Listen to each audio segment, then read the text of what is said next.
banyak orang-orang yang mengikuti Nabi Muhammad SAW, terutama orang-orang du'afa, orang-orang yang miskin, baik dari laki-laki ataupun perempuan, bahkan budak-budak, ya, hamba-hamba sahaya yang mengikuti Nabi SAW, ya,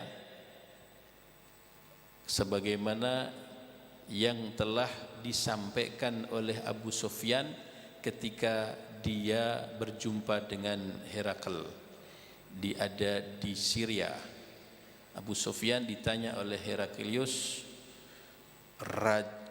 Kaisar Romawi, ya, ditanya tentang Rasulullah SAW dalam pengikutnya, maka Abu Sufyan menjawab bahwa pengikutnya kebanyakan adalah kaum duafa, kaum budak, orang-orang yang rendah.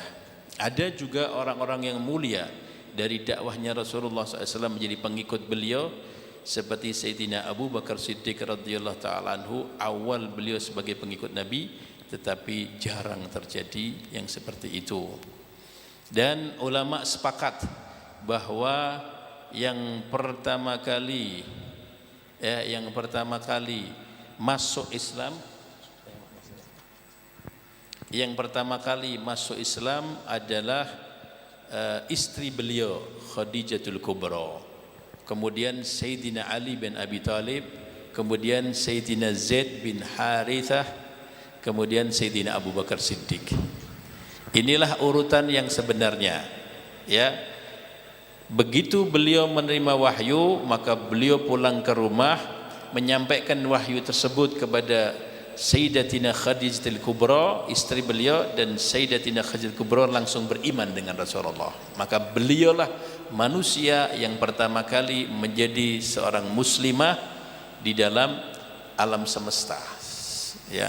Setelah itu Sayyidina Ali bin Abi Thalib, karena Sayyidina Ali bin Abi Thalib dipelihara Rasulullah setelah wafatnya, setelah Rasulullah nikah dengan Khadijatul Kubra, Sayyidina Ali bin Abi Thalib dipelihara oleh Rasulullah. Maka Sayyidina Ali pun mendengar dan beliau juga masuk Islam, dan saat itu umur beliau 11 tahun. Kemudian dari hamba sahaya yang juga hidup di rumah tangganya Rasulullah, yaitu Zaid bin Harithah. Kemudian setelah itu Rasulullah dakwah di luar, mendatangi sahabatnya sejak kecil, ya, yaitu Sayyidina Abu Bakar Siddiq radhiyallahu anhu, merupakan sahabat karibnya Rasulullah sejak kecil. Maka Sayyidina Abu Bakar Siddiq radhiyallahu anhu masuk Islam. Itulah urutan-urutan orang yang masuk Islam. Kemudian ulama mengklasifikasikan, ya, tentang di Tariqatul Jama' dikumpulkan dengan riwayat-riwayat orang-orang yang awal-awal masuk Islam, maka disimpulkan seperti ini. Dari kaum wanita yang pertama kali masuk Islam adalah Khadijatul Kubra. Dari anak-anak yang pertama kali masuk Islam adalah Sayyidina Ali bin Abi Thalib. Dari kalangan dewasa yang pertama kali masuk Islam, dewasa laki-laki, adalah Sayyidina Abu Bakar Siddiq. Sedang di kalangan budak atau hamba sahaya yang pertama kali masuk Islam adalah Zaid bin Harithah.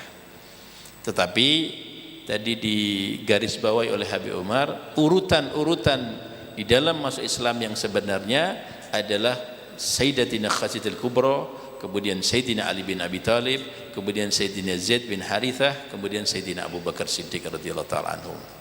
Yang mana saat itu Rasulullah berdakwah di tengah-tengah orang-orang kafir Quraisy yang mereka adalah penyembah berhala. Mereka adalah penyembah berhala yang dibuat dari tangannya sendiri. Maka itulah yang ditegurkan Sayyidina Ibrahim alaihissalam kepada para penyembah berhala. Ata'budu ma tanhitun, bagaimana kamu ini menyembah barang atau benda yang kamu pahat sendiri, ya, benda yang dipahat sendiri, benda yang diukir sendiri disembah. Maka ini tidak masuk akal. Tapi itulah yang diikuti oleh orang-orang Quraisy, sehingga orang-orang Quraisy dalam dakwahnya Nabi SAW mereka tidak mau mengikuti Nabi kecuali orang-orang yang rendah dan orang-orang yang lemah. Kenapa? Karena pembesar-pembesar, orang-orang yang kaya, orang-orang yang penguasa, orang-orang yang memiliki kedudukan tinggi di sosial masyarakat, biasanya hatinya berat untuk mau tunduk, berat untuk mengakui kelebihan orang lain, ya. Sehingga para kafir Quraisy yang besar-besar, mereka dengan kesombongannya dan kecongkaannya tidak mau mengikuti Nabi Muhammad SAW, bahkan menentang. Kecuali manusia yang betul-betul ikhlas dan orang-orang yang hebat, walaupun dia memiliki kedudukan dan memiliki ke tengah-tengah masyarakat kewibawaannya, tapi tetap mau ikut Rasulullah karena kehebatannya, yaitu seperti Sayyidina Abu Bakar Siddiq radhiyallahu ta'ala anhu. Kemudian orang-orang kafir Quraisy yang itu pun juga selalu berusaha mempengaruhi pengikut-pengikut Nabi Muhammad SAW yang lemah untuk dikeluarkan lagi dari Islam.